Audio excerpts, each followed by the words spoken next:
नमस्कार दोस्तों, स्वागत है आपका हिमालनी टीवी यूट्यूब चैनल पर।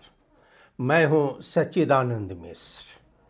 मित्रों, विजय के बाद भी ओली संभल नहीं पा रहे हैं। आखिर ओली क्यों और ज़्यादा खतरनाक साबित हो रहे हैं? क्या जेनजी से टकराव लेना इन्होंने निश्चित कर लिया है?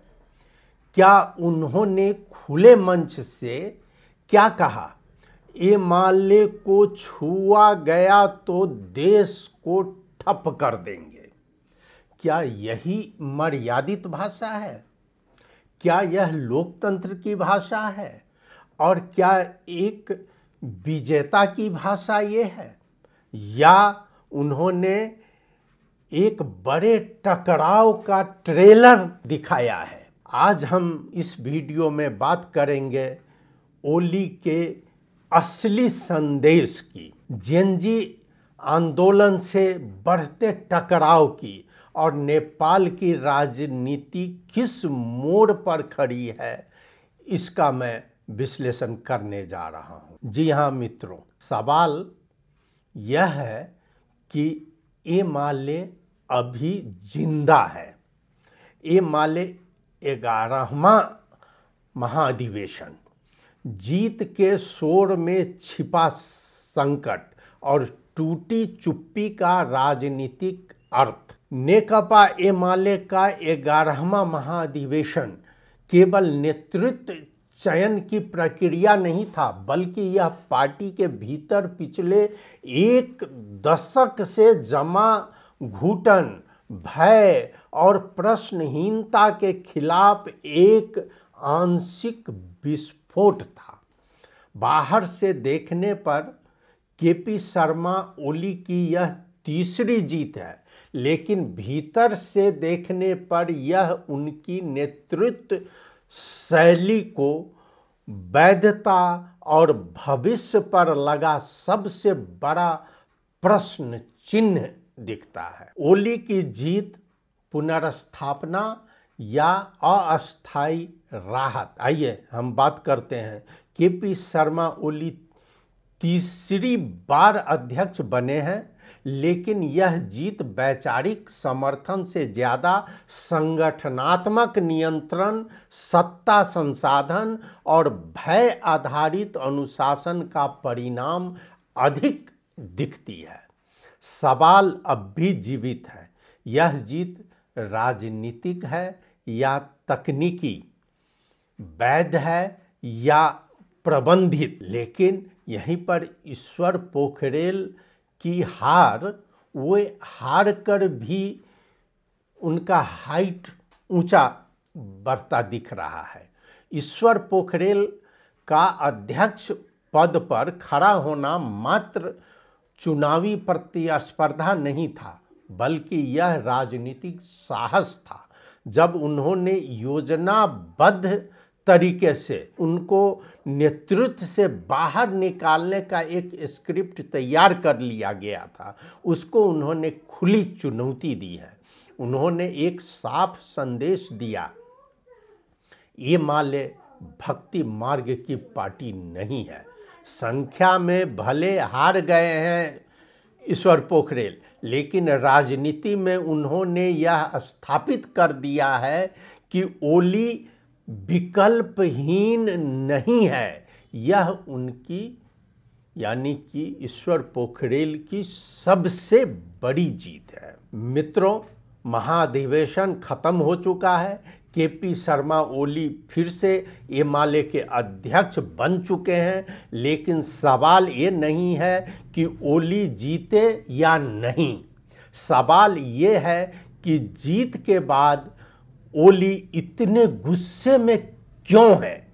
केपी शर्मा ओली का महाधिवेशन के बाद भाषण केवल विजय उत्सव का उद्बोधन नहीं था, बल्कि यह आने वाले राजनीतिक रास्ते की स्पष्ट घोषणा भी थी। सल्लाघारी में संयमित लिखित और नियंत्रित दिखने वाले ओली भृकुटी मंडप में पहुंचते ही एक आक्रामक, चुनौतीपूर्ण और टकराव के लिए तैयार दिखे। इस बदले हुए स्वर में ओली ने बड़े संदेश दिए हैं, जिनका असर केवल एमाले तक सीमित नहीं रहेगा, बल्कि नेपाली राजनीति और समाज की दिशा भी तय करेगा। मित्रों, मैंने इसको कई सेगमेंट में वर्णन किया है, आपके समक्ष मैं प्रस्तुत करता हूं। सेगमेंट 1, जीत के बाद संयम नहीं आक्रोश क्यों? विजय का जश्न नहीं गुस्से से भरा भाषण क्यों? ये बताता है कि ओली खुद को अब चुनौती से ऊपर मानते हैं। पार्टी के भीतर विरोध खत्म हो चुका है और अब सीधे सत्ता और व्यवस्था से टकराव के मूड में दिख रहे हैं ओली। जीत ने ओली को नरम नहीं किया है, जीत ने उन्हें और आक्रामक बना दिया है। सेगमेंट 2, एमाले को छुआ गया तो देश को ठप कर देंगे। ये चेतावनी किसे दिया है ओली साहब ने? ये शक्ति प्रदर्शन की चेतावनी है। ओली का सबसे तीखा और स्पष्ट संदेश यही था कि एमाले नेतृत्व पर किसी भी प्रकार की कार्रवाई को वे सीधा सत्ता और राज्य व्यवस्था पर हमला मानते हैं। एमाले नेतृत्व को छुआ गया तो देश ठप कर दिया जाएगा। यह वाक्य राजनीति प्रतिरोध से आगे जाकर राज्य व्यवस्था को जाम करने की चेतावनी बन जाता है।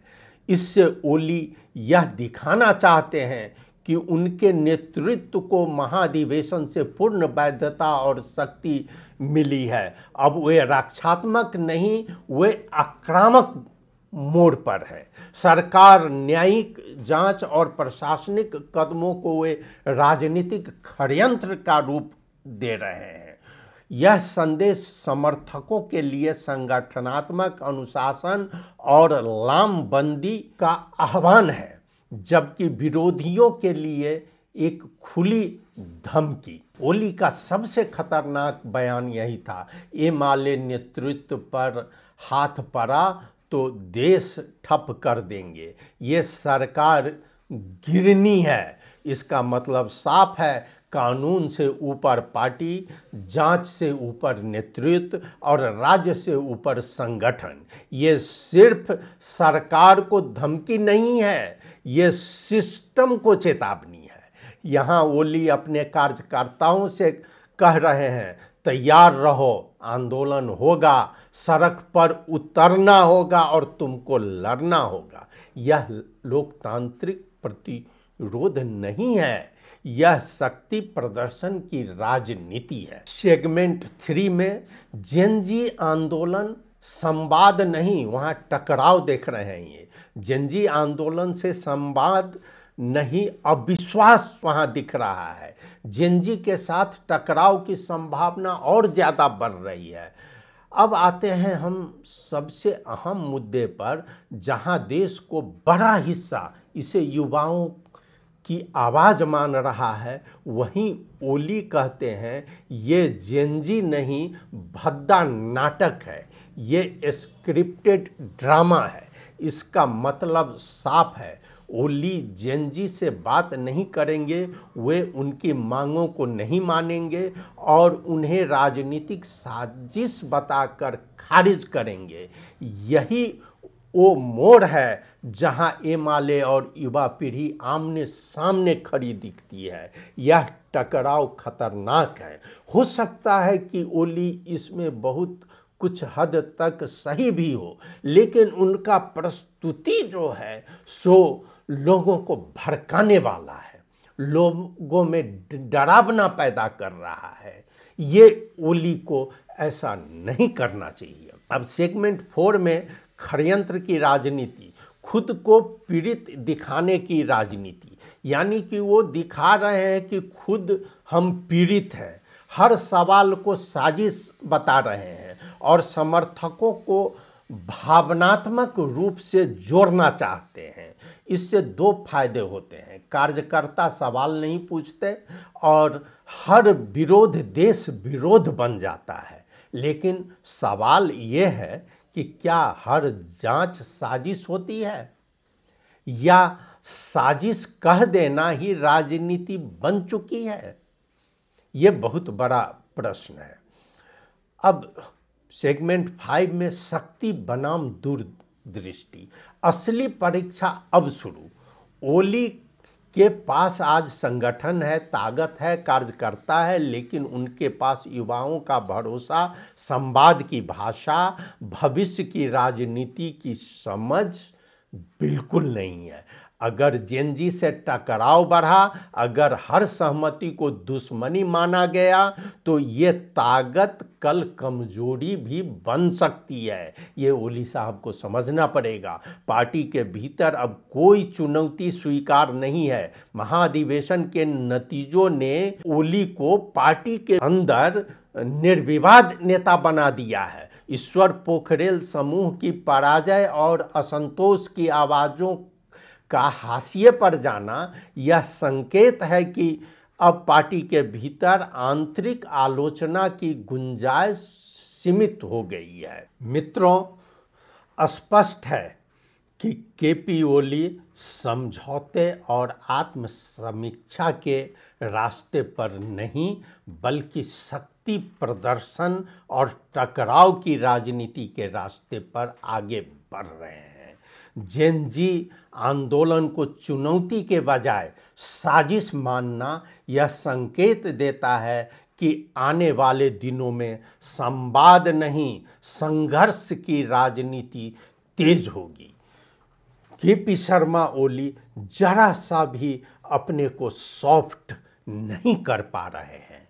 यही उनकी मजबूरी या बाध्यता है। अब यह केवल ओली का नहीं, बल्कि पूरे नेपाली समाज का प्रश्न है। क्या सबसे बड़ा दल युवाओं की आवाज़ को दबाकर स्थिरता ला सकता है, या यही टकराव भविष्य की सबसे बड़ी अस्थिरता बन जाएगा? ओली जीत चुके हैं, लेकिन अब सवाल ये नहीं है कि वे कितने ताकतवर हैं। सवाल ये है कि क्या वे युवाओं की आवाज़ सुनेंगे या हर सवाल को कुचलेंगे? क्योंकि इतिहास गवाह है, जो नेता सवालों से लड़ता है वो अंत में वक्त से हार जाता है। मित्रों, आप क्या सोचते हैं? क्या जेनजी और ओली के बीच अब टकराव तय है? कमेंट में अपनी राय जरूर लिखिएगा और देखते रहिएगा हमारा YouTube channel Himalini TV. Video पसंद आया हो तो लाइक, शेयर और सब्सक्राइब अवश्य करें। आपने सुना, आपको बहुत बहुत धन्यवाद। नमस्कार।